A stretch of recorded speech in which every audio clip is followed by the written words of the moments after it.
नमस्कार साथियों, एक बार फिर से आप सभी का स्वागत है मेरे यूट्यूब चैनल में। आज की इस वीडियो में हम लोग डिस्कस करेंगे अभी जो प्री बीएड के एग्ज़ाम होने वाली है उसके प्रीवियस ईयर क्वेश्चन पेपर की, जिसमें हम लोग सबसे पहले शुरुआत करेंगे 2018 के क्वेश्चन पेपर से। इसमें मैं 2018 से लेकर जितना अभी तक प्री बीएड एग्ज़ाम हुआ है वहाँ तक के क्वेश्चन पेपर का पूरा डिस्कशन कराऊंगा, जिससे आप लोगों को जो फर्स्ट टाइम दे रहे होंगे उन लोगों को आइडिया हो जाएगा कि कैसे टाइप से प्रश्न आते हैं और कैसे उसको बनाना है। ठीक है, सबसे पहले मैं शिक्षण अभिरुचि वाले पार्ट को कराऊंगा, उसके बाद जो मानसिक योग्यता वाले है उसका, क्योंकि देखो शिक्षण अभिरुचि वाले पार्ट का और मानसिक योग्यता मतलब मैथमेटिक्स और रीजनिंग इन दोनों पार्ट का ही सबसे ज़्यादा वेटेज है, क्योंकि इससे भी हमको मिलेगा 30 नंबर, क्योंकि 30 नंबर का आता है इसमें प्रश्न, और मानसिक योग्यता वाले से में भी आता है 30 नंबर का प्रश्न। तो दोनों मिला के ही 60 नंबर का होता है, इसलिए मैं इन दोनों को फोकस करा रहा हूँ। इन दोनों को ही हम लोग कंप्लीट करेंगे प्रीवियस ईयर क्वेश्चन पेपर में। ठीक, तो हमारा आज का टॉपिक क्या है? प्री बीएड 2018 के क्वेश्चन पेपर का शिक्षण अभिरुचि वाला पार्ट। ठीक है, तो चलिए फिर हमारा वीडियो स्टार्ट करते हैं। पहला प्रश्न दिया है, जब कोई बालक पूर्वानुमति एवं दंड पुरस्कार के आधार पर नैतिक निर्णय लेता है तो वह खाली स्थान से गुजर रहा है। देखो, जगह जगह इस प्रश्न में क्या पूछा गया है, जब कोई बालक है, ठीक, उन बालक को पूर्वानुमति दंड एवं पुरस्कार के आधार पर कोई नैतिक निर्णय ले रहा है, मतलब उसको पहले अगर कोई दंड दिया गया था या फिर कोई पुरस्कार दिया गया था, ठीक है, तो उसके अनुसार वहाँ आगे चल के एक नैतिक निर्णय ले रहा है, तो उसको हम क्या कहेंगे या फिर वहाँ किससे गुजर रहा है, ऐसा इसमें आपको बताना है। इसके लिए आपको ऑप्शन दिए गए हैं। ऑप्शन ए है पारंपरिक नैतिकता, ऑप्शन बी है पूर्व पारंपरिक नैतिकता, ऑप्शन सी है उत्तर पारंपरिक नैतिकता, और ऑप्शन डी है अभिप्राय एवं प्रत्यानयन। तो देखो क्या बोल रहा है यहाँ पर, आप लोग प्रश्न इसी से ही समझ जाओगे इसको। क्या बोल रहा है यहाँ पे? पूर्व अनुमति, मतलब पहले से जो दंड मिला है तो उसके अनुसार वो क्या कर रहा है, आगे नैतिक निर्णय ले रहा है, तो उसको हम क्या कहेंगे? ऑप्शन नंबर बी, कि वह पूर्व पारंपरिक नैतिकता से गुजर रहा है, पहले से वह इससे गुजर चुका है, इसी कारण वह इसके अनुसार नैतिक निर्णय ले रहा है। तो सही आंसर हो जाएगा हमारा ऑप्शन नंबर बी।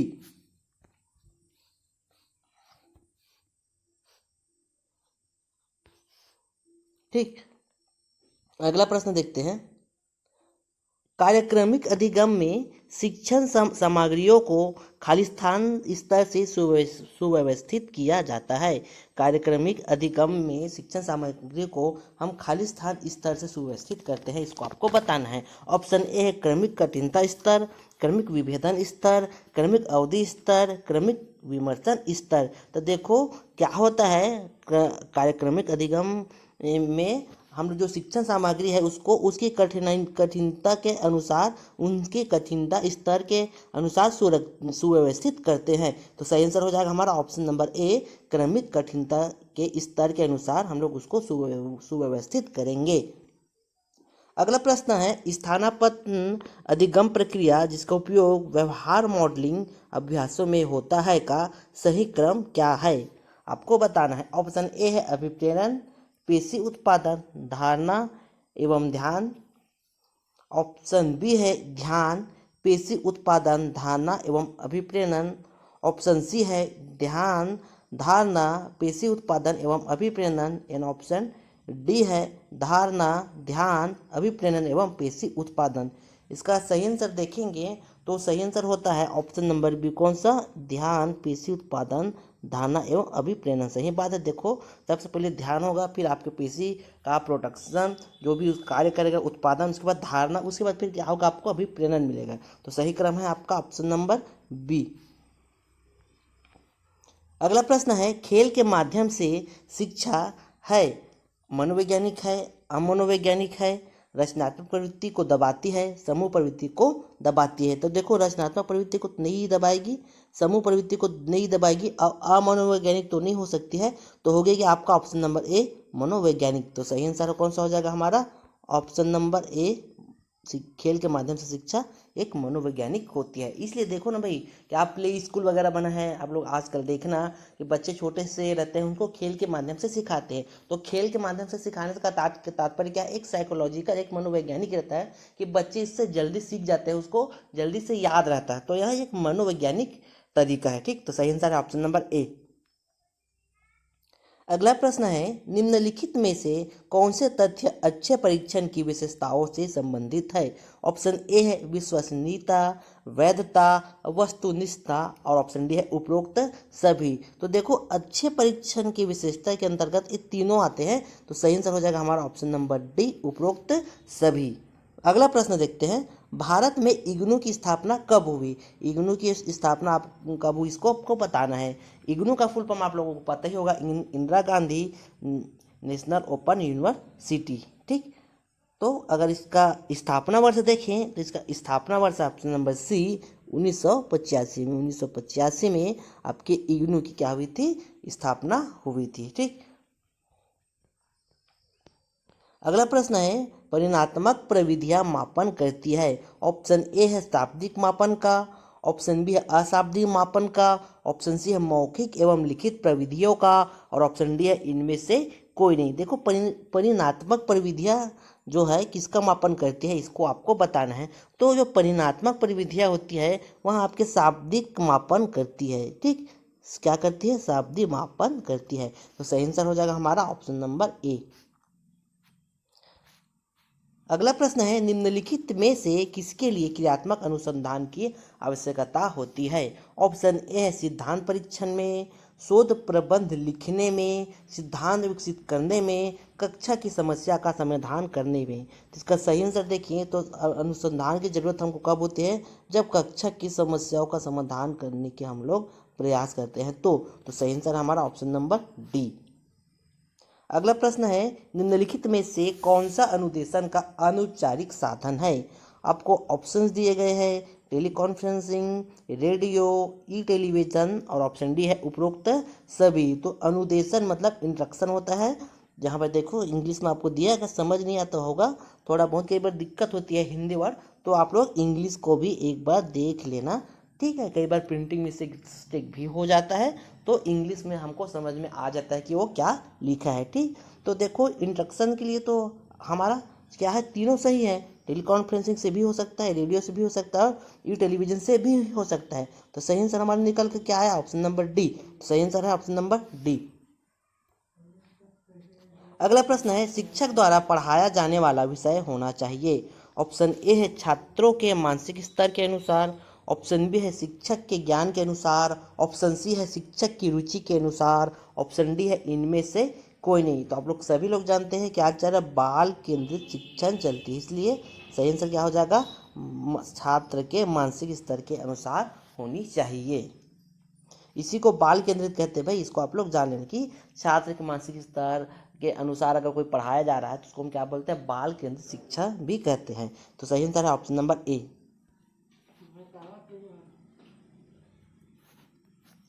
अगला प्रश्न है, शिक्षा मनोविज्ञान में खालिस्तान अध्ययन किया जाता है।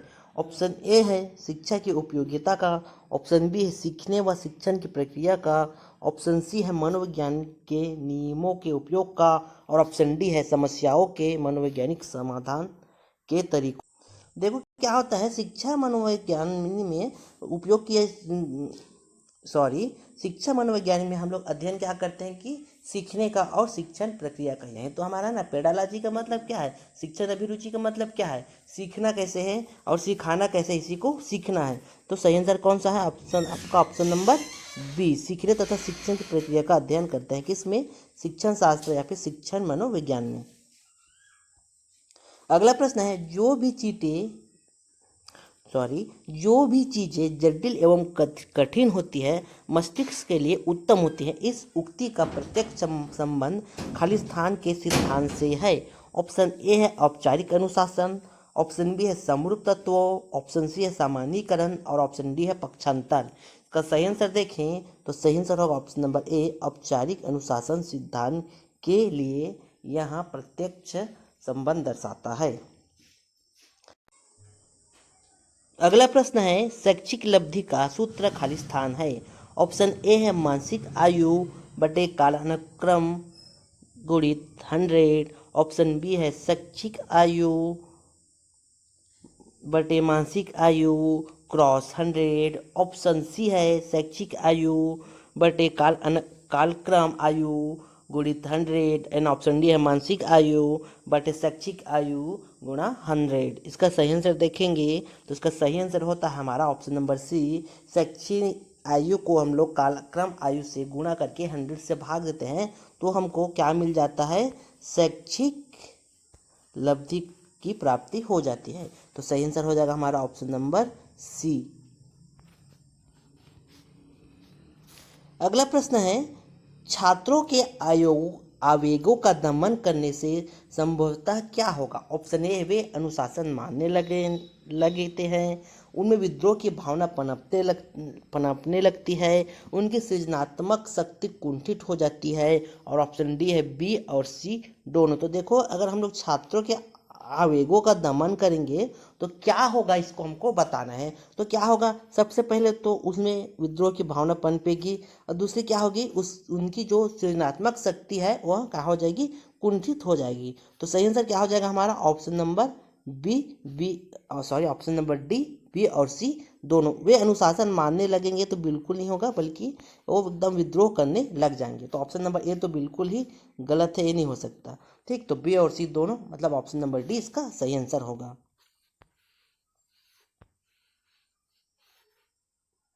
अगला प्रश्न है निम्नलिखित में से किसे राष्ट्र के निर्माता कहा जाता है। ऑप्शन ए है प्राचार्य को, ऑप्शन बी है प्रधानाचार्य को, ऑप्शन सी है शिक्षकों को, और ऑप्शन डी है राजनीतिक नेतृत्वकर्ताओं को। इसको आप लोग आसानी से जान सकते हो, शिक्षक को कहा जाता है राष्ट्र के निर्माता।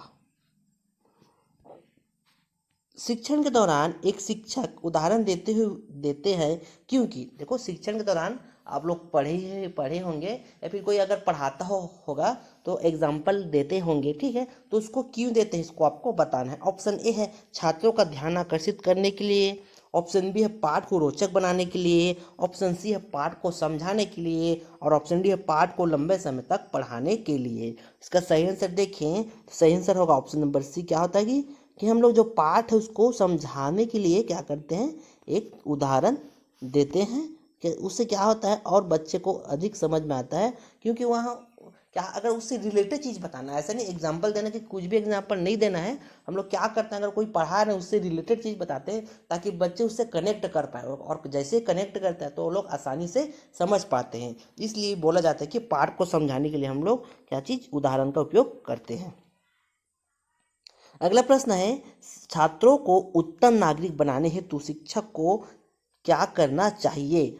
ऑप्शन ए कठोर अनुशासन बनाए रखना चाहिए, उत्तम नेतृत्व प्रदान करना चाहिए, उत्तम अभिनेता होना चाहिए, उत्तम सामान्य ज्ञान होना चाहिए। देखो आपको इसमें क्या बताना है, छात्रों को उत्तम नागरिक बनाने हेतु शिक्षक को चाहिए कि वह क्या करे, कठोर अनुशासन बनाए। तो नहीं, इससे नहीं बनेगा।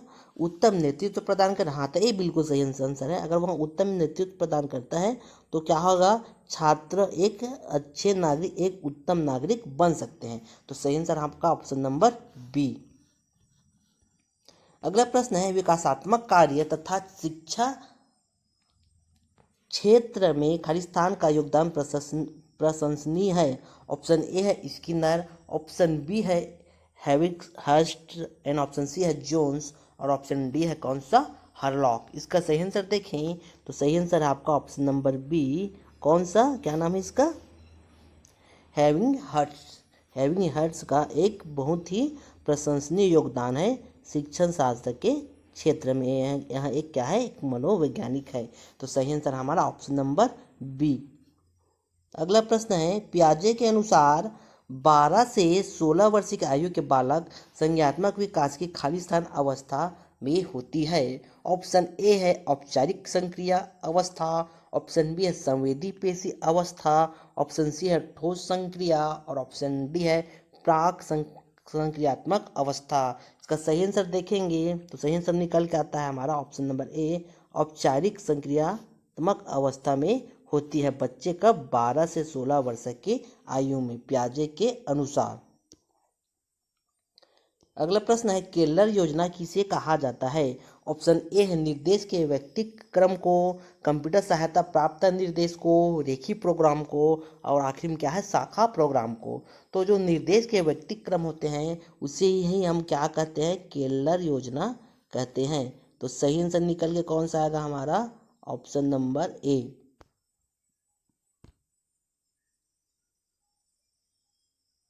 ऑप्शन नंबर ए इसका सही आंसर निकल के आएगा।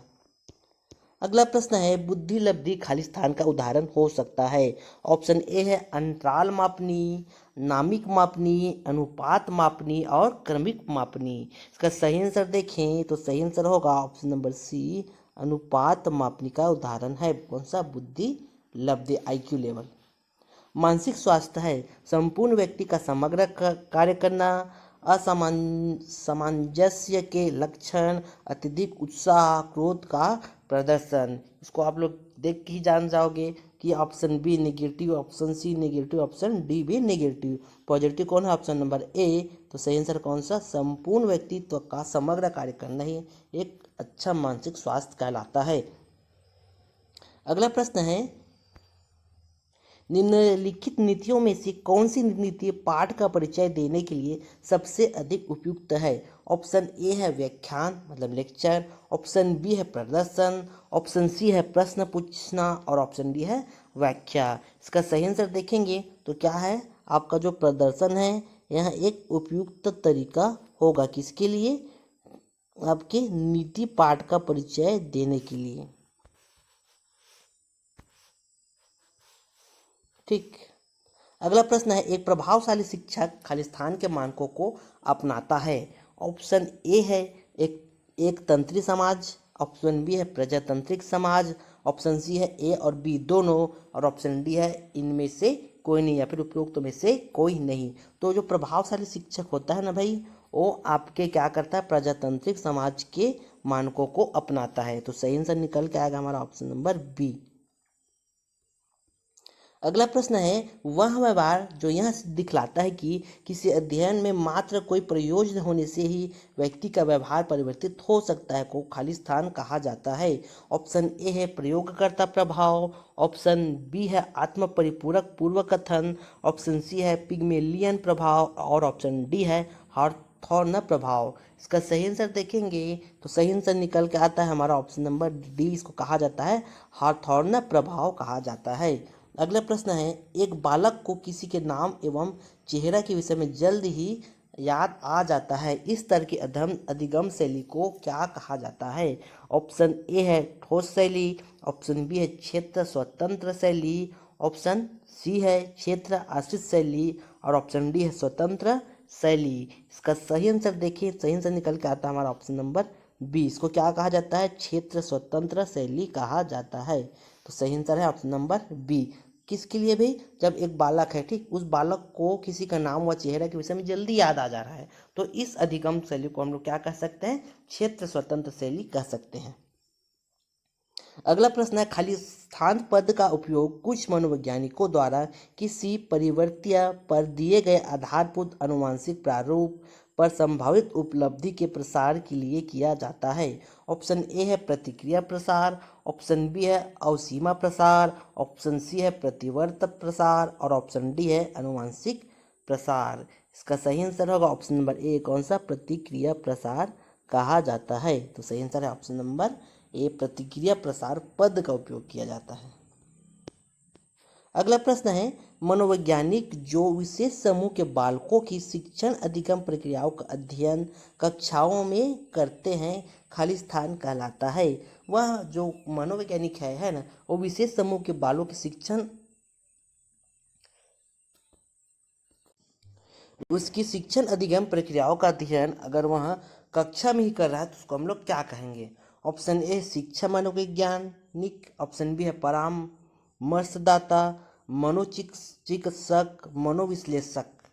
सही आंसर देखेंगे तो सही आंसर है ऑप्शन नंबर ए, शिक्षा मनोवैज्ञानिक कहा जाएगा।